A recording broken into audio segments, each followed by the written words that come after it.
This is the result of a simple Astable multivibrator circuit. Two light-emitting diodes blink alternately using just a few basic components. In this video, I will build the circuit with you and explain how it works.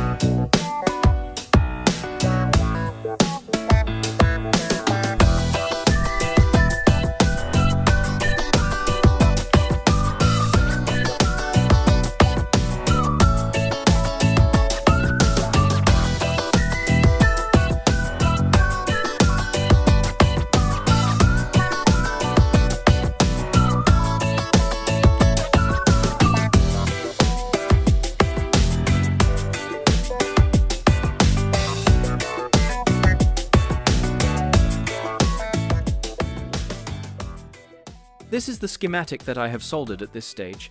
It is not complete yet, but let's see how it works.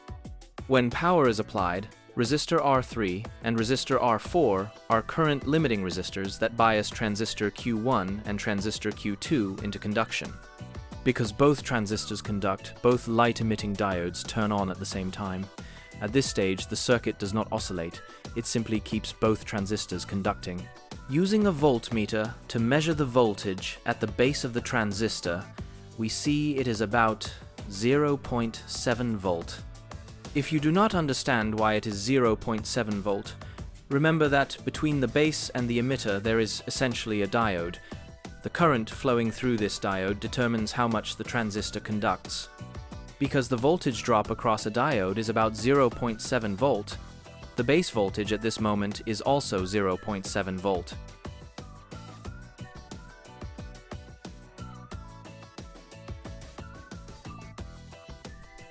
Alright, now let's add two capacitors according to this schematic.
At the beginning, when the power is first applied, because the two transistors are never perfectly identical, one of them will conduct first.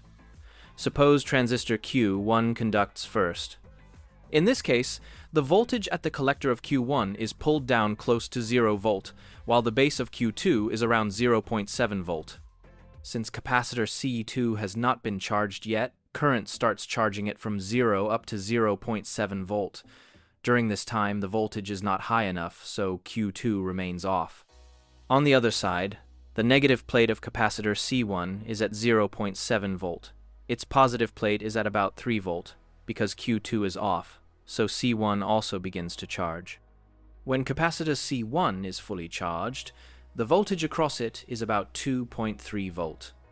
Note, because the charging resistor for C1 is R2 equal to 220 ohm, the charging process of C1 is very fast. Meanwhile, capacitor C2 slowly charges until it reaches 0.7 volt, at which point transistor Q2 begins to conduct. When Q2 conducts, the collector of Q2 is pulled close to 0 volt.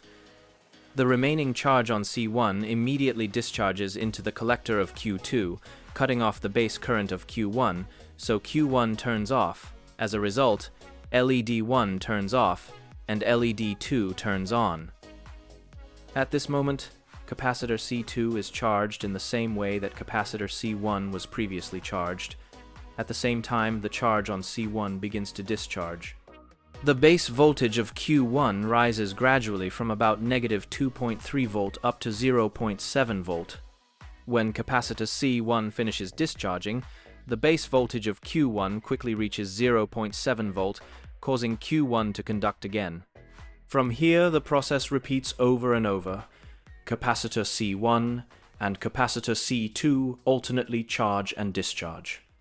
Each change of charging and discharging state causes the conduction state of the two transistors to alternate, and therefore the two light-emitting diodes blink alternately. This is the working principle of the Astable Multivibrator circuit. Now, I will try adding a capacitor of 10 microfarad on one side to see if the effect changes.